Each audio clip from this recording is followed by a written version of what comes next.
E aí tem o enforcamento. O enforcamento é aquele em que é usada uma corda ou outra coisa ao redor do pescoço da vítima, mas o que aplica, a força que é aplicada naquele corpo é o próprio peso da vítima. Uhum. Entendeu? Um estrangulamento pode ser com uma corda também. Mas aí, no caso, não pode ser o próprio corpo da vítima atuando ali. Uhum. Um estrangulamento, ele geralmente é homicida, mas pode ser suicida também. Uhum. Um outro perito lá da nossa equipe tem um caso que uma pessoa botou a corda ao redor do pescoço dela e amarrou e colocou a outra extremidade no motor do portão da garagem e acionou o portão. Então, assim, ela foi estrangulada, só que foi um estrangulamento suicida. Porque, né, a morte violenta ela pode ser de 3 formas, né? Ela pode ser homicida, que é quando alguém pratica violência contra outra pessoa. Ela pode ser suicida, a própria pessoa praticando uma violência contra ela mesma, e pode ser acidental. Uhum. Isso poderia ter acontecido acidentalmente, o caso aí da garagem. Com outra coisa, que nem naquele filme Premonição, eu acho, né? Que um monte de mortes estranhas. Tem até uma morte, um estrangulamento acidental. Então, é isso que cabe a gente determinar, o perito criminal determinar. Isso foi um homicídio, um suicídio ou um acidente? Isso é o que a gente chama de diagnose diferencial da morte.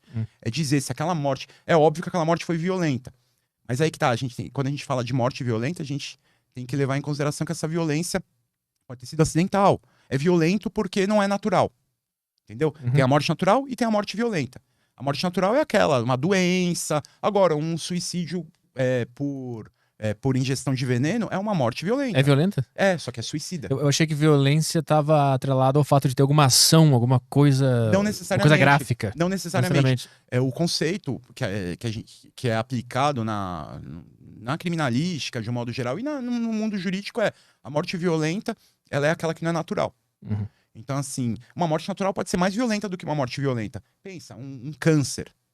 Sim. É muito mais agressivo do que uma pessoa que toma, sei lá, um pré-anestésico, dorme e não acorda. Ela não sentiu dor nenhuma, mas é uma morte violenta. Um atropelamento não pode ser considerado natural? Esse tipo de acidente, assim... Não, às vezes você considera que a pessoa é naturalmente meio burra, né? De fazer certas coisas, mas não, é uma morte violenta. É uma morte violenta. Aí, geralmente é uma morte violenta acidental, né? A não ser que a pessoa tenha atropelado alguém de propósito. Aí se chama de... É uma morte violenta, homicida. Mas o conceito de morte violenta é uma morte que não é natural. Então, se você for parar pra pensar, uma doença muito agressiva, ela produz muita dor na pessoa. É uma violência. Só que aquela morte foi em decorrência de fatores naturais. Ela naturalmente desenvolveu aquela doença. Não teve uma ação externa humana naquele negócio. Exatamente. Né? Simplesmente surgiu ali. Exatamente. Óbvio que dependendo das coisas você pode questionar. Ela pegou esse câncer porque ela trabalhava numa indústria que exalava certos gases. Aí você vai querer... Mas assim, é uma doença. Ninguém teve intenção daquilo acontecer. E hoje